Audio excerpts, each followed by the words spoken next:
from 20th Century Timeline by Wojciech Roszkowski. 1914.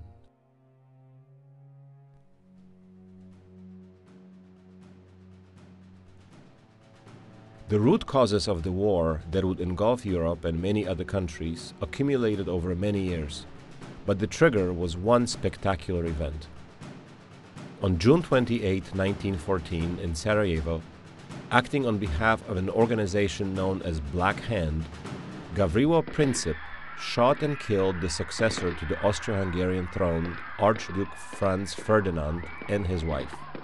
The government of Austro-Hungary alleged, not without merit, that the inspiration for the assassination came from the Serbian government, whose intelligence service co-organized the Black Hand. Vienna demanded access to the investigation, but Serbia, certain of Russian support, rejected the Austro-Hungarian ultimatum. Austro-Hungary declared war on Serbia and attacked. Siding with Serbia, Russia declared war on Austro-Hungary, and Germany declared war on Russia and France. German attack on neutral Belgium prompted Great Britain to declare war on Germany. All of that took only a week. The countries of the Triple Entente, France, Great Britain, and Russia, were called the Coalition or Allies, while Germany and Austro-Hungary were referred to as the Central Powers. In August, the war was joined by Japan on the coalition side, and in November 1914, Turkey joined the Central Powers with hopes to regain the territories lost during the Balkan Wars between 1912 and 1913. Since the fighting powers had colonies in Asia and Africa, the war was taking on a truly worldwide scope. Both sides of the conflict mobilized multi-million-man armies and massive financial resources. Between 1914 and 1918, some 43 million soldiers fought on the coalition side, with over 25 million fighting for the Central Powers.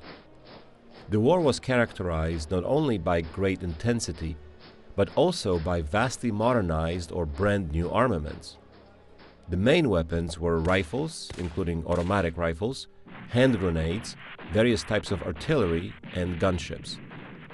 For the first time in history, airplanes, tanks, and submarines were used on a broad scale. On its western front, also for the first time, German army used chemical weapons.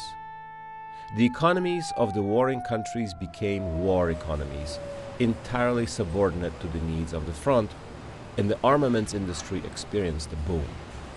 In the second phase of the war, rationing of raw materials and necessities had to be implemented. The images of war, trenches, barbed wire, gas masks, bayonet fights, and stacks of corpses were burned into the social consciousness for an entire generation. The German war plan assumed a rapid attack on France via Belgium and Luxembourg, bypassing the French fortifications on the German border.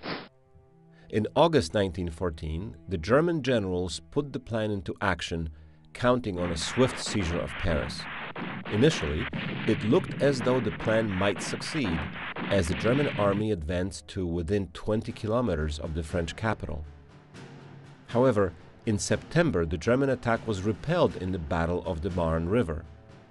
From this point until nearly the end of the war, Western Front remained in northern France, where two lines of fortifications and trenches moved little during that time.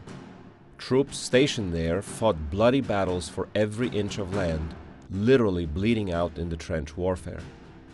Killing was continuous on the stationary front, and about the only things that changed were the numbers of dead and alive. Another factor that halted the German offensive was the situation on the Eastern Front. In the first year of the war, Russian forces captured most of eastern Galicia and entered the territory of eastern Prussia before being defeated by the Germans near Tannenberg. To accomplish that, the German command had to transfer some of the forces from the Western Front. The German Blitzkrieg plan collapsed because it was impossible to accomplish simultaneously on two fronts. By the end of 1914, it was clear that the war would last much longer than previously thought. The following years saw the war being fought on four fronts: Western, Eastern, Italian, and Balkan. In 1916, the Germans attempted an offensive on the Western Front.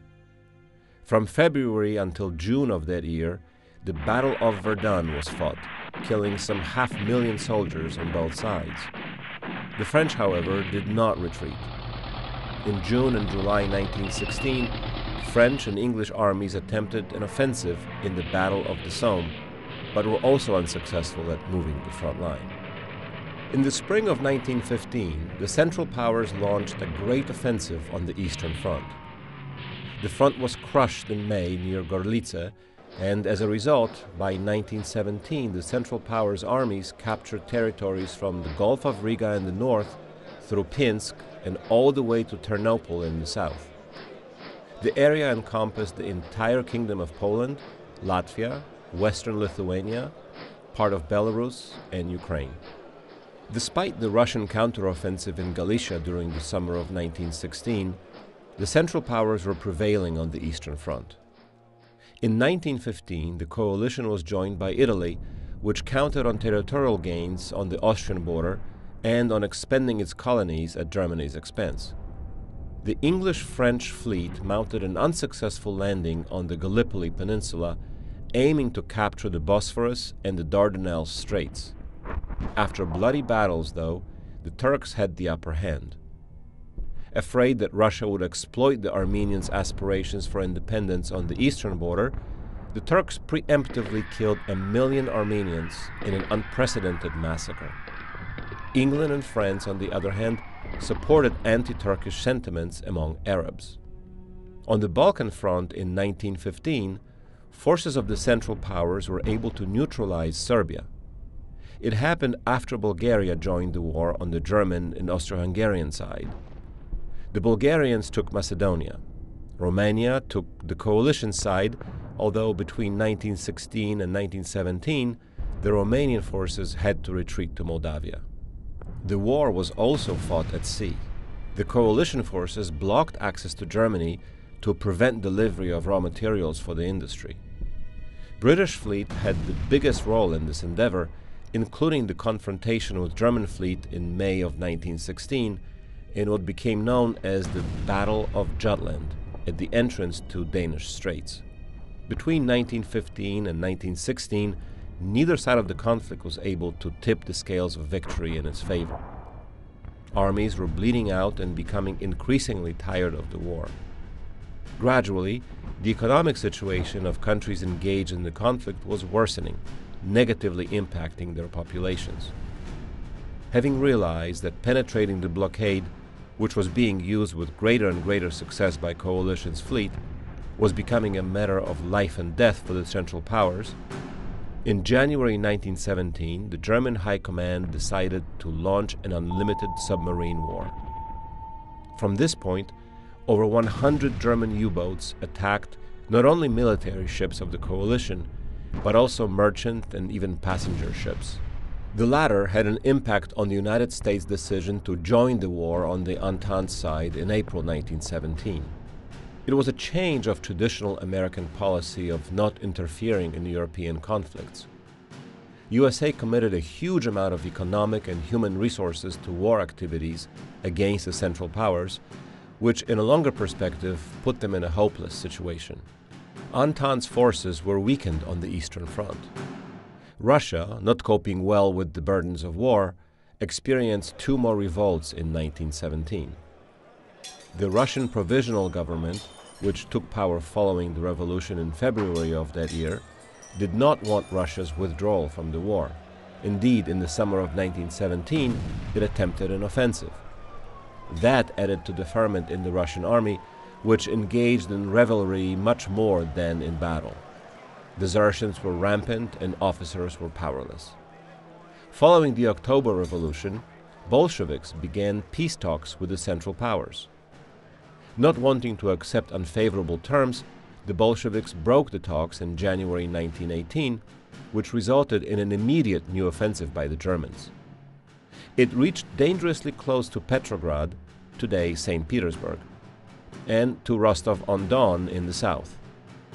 On the 3rd of March 1918, in Brest-Litovsk, Soviet Russia signed a peace treaty with the Central Powers,